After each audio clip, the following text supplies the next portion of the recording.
Retired ప్రభుత్వ ఉద్యోగుల సమస్యలను పరిష్కరించాలని ఆంధ్రప్రదేశ్ పెన్షనర్స్ అసోసియేషన్ కృష్ణా జిల్లా అధ్యక్షుడు గుడివాడ రామస్వామి అన్నారు.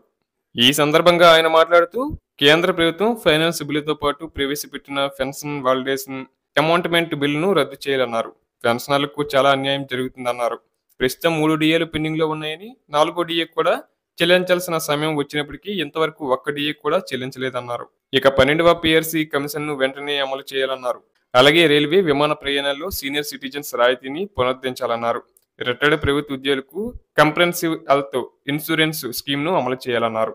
అనంతరం కలెక్టర్ డికే బాలాజీకి వినతి పత్రం అందజేశారు. ఇక సిపిఎస్ రద్దు చేసే వరకు పోరాడతామని యూటీఎఫ్ రాష్ట్ర కార్యదర్శి జీవి రమణ స్పష్టం చేశారండి. ఈ మేరకు సిపిఎస్ విధానాన్ని రద్దు చేయాలంటూ కలెక్టరేట్ ఎదుట 2003 డిఎస్సి టీచర్ల ఫారం నాయకులు ధర్నా చేపట్టారు.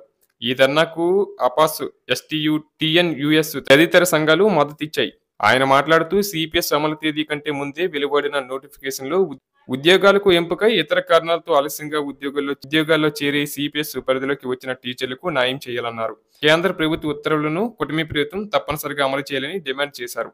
ఏపీలో సిపిఎస్ అమలు తేదీ సెప్టెంబర్ 1, 2004 కంటే ముందే ఉద్యోగానికి ఎంపికై అప్పటి ప్రభుత్వ కాలపరిమితి ముగిసి నూతన ప్రభుత్వ ఏర్పాటు వల్ల ఉద్యోగుల్లో చేరడం ఆలస్యమైందన్నారు.